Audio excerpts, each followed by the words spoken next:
ఓం సమర్థ సద్గురు సాయినాథ్ మహారాజ్కి జై. ఓం సాయిరామ్. మన బాబా కుటుంబ సభ్యులందరికీ నమస్తే అండి.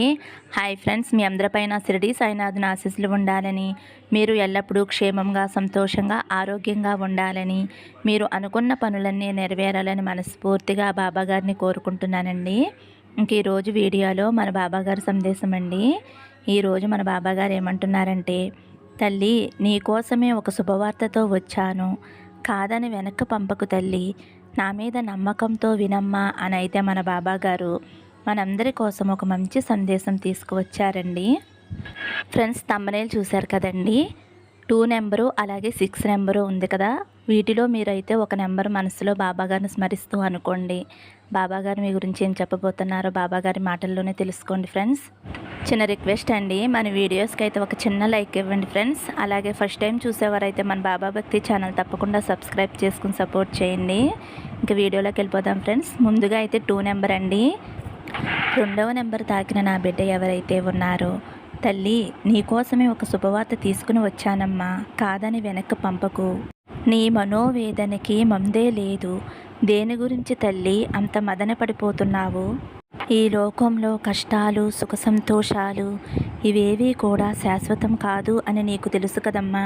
అయినా ఎందుకు తల్లి అనవసరమైన ఆలోచన ఆందోళన? నిన్ను చూసి హేళన చేస్తున్నారు, ఏదో అనుకుంటున్నారు అని నువ్వు బాధపడకు తల్లి. వారికి సరైన సమయం అంటూ ఒకటి వస్తుంది, దానికోసం నువ్వు వేచి చూడటమే నీ పని తల్లి. నువ్వు ఓర్పు సహనంతో ఉండమ్మా. ఎవరైతే నిన్ను హేళన చేస్తున్నారో, ఎవరైతే నిన్ను మాటలతో బాధ పెడుతున్నారో, వారు తప్పకుండా ఏదో ఒక రోజు వారు తప్పు తెలుసుకుంటారు. అందుకు నువ్వు బాధపడవలసిన అవసరమే లేదు తల్లి. నీ అంత మంచి మనసును వారు బాధ పెడుతున్నారు అంటే వారికి తప్పకుండా కాలమే సమాధానం చెప్పి తీరుతుంది. పుణ్యాలు డిసైడ్ చేసేది కాలం. కాలానికి చాలా జ్ఞాపక శక్తి ఎక్కువ. ఏ సన్నివేశాన్ని కూడా మర్చిపోదు తల్లి. కర్మ రూపంలో తిరిగి ఇచ్చేస్తుంది వడ్డీతో సహా. కాబట్టి తల్లి, నిన్ను బాధ పెట్టిన వారు తప్పకుండా వారి కర్మ అనుభవించే తీరుతారు. నువ్వు నీలోనే నువ్వు మదనపడి బాధపడటం మానేసే తల్లి. ప్రతిరోజు కూడా నువ్వు అన్నపానయాలు మానేసి వెక్కి వెక్కి ఏడుస్తూ నాకు ఎందుకు బాబా ఈ బాధ అని నువ్వు బాధపడటం నాకు అంతా తెలుసు తల్లి. నీ యొక్క తండ్రిని, నీ బాబాను నీకు ఎప్పుడూ కూడా నేను మంచే చేస్తానమ్మా. నువ్వు నా బిడ్డవు తల్లి.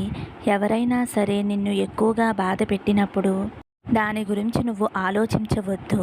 దుర్మార్గులైన వారి కోసం నువ్వు గంటల కొద్దీ రోజుల కొద్దీ ఆలోచిస్తూ ఎంతో విలువైన నీ సమయాన్ని వృధా చేసుకోవద్దమ్మా.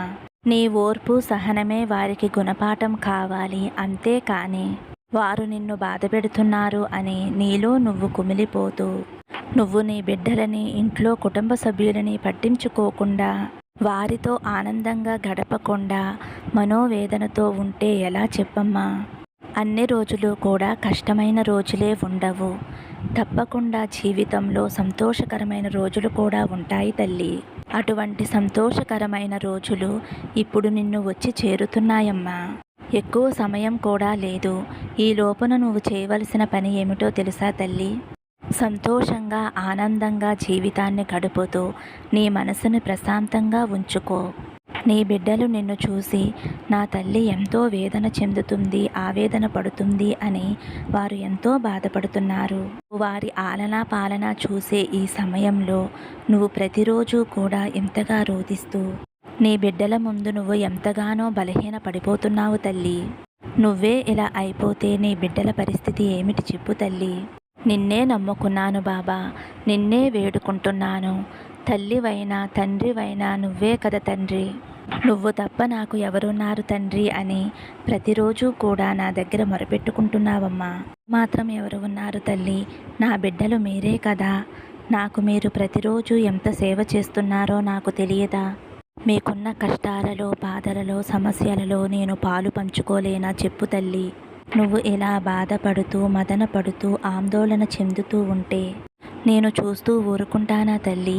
నిన్ను బాధ పెట్టే వారికి నీ నుండి సమాధానం, నీ ముఖంలోని చిరునవ్వు, అలాగే నీ ఆత్మవిశ్వాసం, నా బాబా నాతో ఉన్నారు అనే ధైర్యం నీలో ఉన్నప్పుడు వాళ్ళు నీ దగ్గరికి రావటానికి కూడా భయపడతారు తల్లి. కాబట్టి నువ్వు పడుతున్నటువంటి ఆ బాధను, నీకున్నటువంటి ఆ కోరికను, నువ్వు పడుతున్నటువంటి ఆ సమస్యను ఇప్పుడే తొలగించి నీకు ఒక ప్రశాంతమైన జీవితాన్ని నీ బాబా తండ్రి నీకు ఇవ్వబోతున్నాడమ్మా. దానికి ఎక్కువ కాలం కూడా సమయం లేదు. అతి కొద్ది రోజులలోనే దేనికోసమైతే నువ్వు దుఃఖిస్తున్నావో దానికి తగ్గ పరిష్కారం తప్పకుండా దొరుకుతుంది తల్లి. కాబట్టి నువ్వు బెంగ పెట్టుకోవలసిన అవసరం లేదు. అలాగే నిన్ను బాధ పెట్టిన వారి గురించి ఆలోచించటం అస్సలు అవసరం లేదమ్మా. దుర్మార్గులైన చెడ్డవారి మాటలు పట్టించుకుని ఎంతో విలువ చేసే నీ రత్నాల్లాంటి బిడ్డలని నిర్లక్ష్యం చేస్తావా చెప్పు తల్లి. బాధపడేవారు ఉంటే బాధ పెట్టేవారు ఎప్పుడూ ఉంటూనే ఉంటారు. కాబట్టి నువ్వు ఎప్పుడైతే ధైర్యం, ఆత్మస్థైర్యంతో ఉంటావో అప్పుడే నువ్వు వారికి అటువంటి సమయంలో తగినంత గుణపాఠం చెప్పగలుగుతావమ్మా. నా బిడ్డలు ఆహారం కూడా తీసుకోకుండా ప్రతి క్షణము నా దగ్గర కూర్చుని రోదిస్తూ ఉంటే నీ తండ్రి అయిన బాబాను చూస్తూ ఊరుకోనమ్మా. వారికి తగ్గ గుణపాఠం చెప్పే తీరుతాను తల్లి.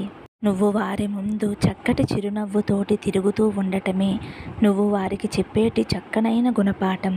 దానికి తగ్గటువంటి ప్రశాంతతను, ఆత్మవిశ్వాసాన్ని నీకు బాబా తండ్రి తప్పకుండా కలిగిస్తాడమ్మా.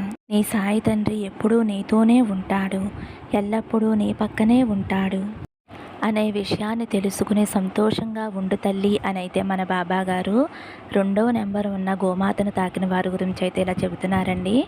ఇప్పుడు 6వ నెంబర్ ఉన్న గోమాతను తాకిన వారి గురించి అయితే ఏం చెప్పబోతున్నారో తెలుసుకుందాం ఫ్రెండ్స్.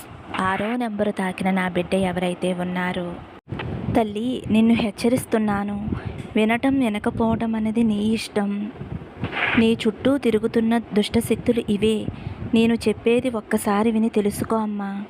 తల్లి, ఈ రోజు నుండి నీకు శుభ సమయం ఆసన్నమైంది. ఎందుకు అంటే ఇప్పటి వరకు నిన్ను కన్నీరు పెట్టించిన ప్రతి విషయాన్ని ఈరోజు నీ నుండి తరిమివేస్తున్నాను. అది కష్టమైన, బాధ అయినా, అప్పులు కానీ, అనారోగ్య సమస్యలు అయినా, నిన్ను బాధించే మనుషులైనా, వీటిలో ఏదైనా సరే నీ నుండి వాటిని దూరం చేస్తున్నానమ్మా. ఇక నుంచి నీ జీవితం ఒక సరికొత్త మలుపు తిరగబోతుంది. ఈ మలుపు నీకు, నీ కుటుంబానికి ఎంతో ఆనందం కలిగిస్తుంది తల్లి. ఆనందకరమైన జీవితానికి ఈరోజు నీకు తొలి అడుగు పడబోతుంది. ఇప్పటి వరకు నువ్వు జీవించిన జీవితం, ఇకపై నువ్వు జీవించే జీవితం మధ్య వ్యత్యాసం చాలా ఉంటుంది తల్లి. ఇకపై నువ్వు జీవించే జీవితం ఒక ఉన్నతమైన స్థాయిలో ఉంటుంది. అది ఎలాగా అంటే, నీ జీవితంలో నువ్వు ఎన్ని కష్ట నష్టాలు చూసావో వాటికి ఎన్నో రెట్లు ఆనందాలు లభిస్తాయి. అవి ఏ రూపంగా అంటే, ధనం విషయంలో కావచ్చు, ఆరోగ్య విషయంలో కావచ్చు, బంధాల విషయంలో కావచ్చు, నీ కుటుంబం యొక్క సుఖ సంతోషాల విషయంలో కావచ్చు. నీ జీవితంలో సుఖపడటానికి నువ్వు ఇప్పటి వరకు ఓర్పుతో జీవించి ఉన్నావు కదా తల్లి. ఎన్నో కష్టాలు, ఎన్నో ఇబ్బందులు దాటుకుని ఈ రోజు వరకు నువ్వు నిలబడి ఉన్నది ఇవాల్టి నుంచి నీ జీవితంలో కలగబోతున్న సంతోషాల కోసమే, ఆనందాల కోసమే. ఇది ఎంతటి మంచి స్థాయి అంటే నువ్వు ఊహించి ఉండవు. నీ జీవితంలో ఇలాంటి రోజు ఒకటి వస్తుంది అని. అంతటి మంచి రోజు తల్లి. ఇకపై నుంచి రోజులన్నీ కూడా అలాగే ఆనందకరంగా ఉంటాయి. నువ్వు నష్టపోయినవన్నీ కూడా నీకు అధిక లాభాలతో తిరిగి నిన్ను చేరుతాయి. నీకు దూరమైన బంధాలన్నీ నీకు దగ్గరవుతాయి. నువ్వు ఏమేమి కలలు కన్నావో ఆ కలలన్నీ నిజమై నీ కళ్ళ ముందు నిలబడతాయి. సర్వ సుఖాలు, సకల సంతోషాలు నీకు లభిస్తాయి. ఇకపై ఏనాడూ కూడా నీ జీవితంలో ఆనందము, సంతోషము తప్ప ఇంకేమీ ఉండదు. ఎంతటి సంతోషం అంటే మాటలలో చెప్పలేము తల్లి. నీకు, నీ కుటుంబ సభ్యులకి ఇప్పటి వరకు కలిగించిన వేదనంతా తొలగిపోయి, ఇక నీ మూలంగా వారి మానసికంగా ఉన్న వేదనంతా పోయి ఆనందంతో ఉంటారు. మీ కష్టాలన్నీ కూడా కడలిలో కొట్టుకుపోతాయి. నలుగురిలో ప్రత్యేకమైన ఆకర్షణగా నిలబడతారు. ఇదంతా కూడా మీ మంచితనానికి, మీ సహనానికి మీకు లభించింది తల్లి.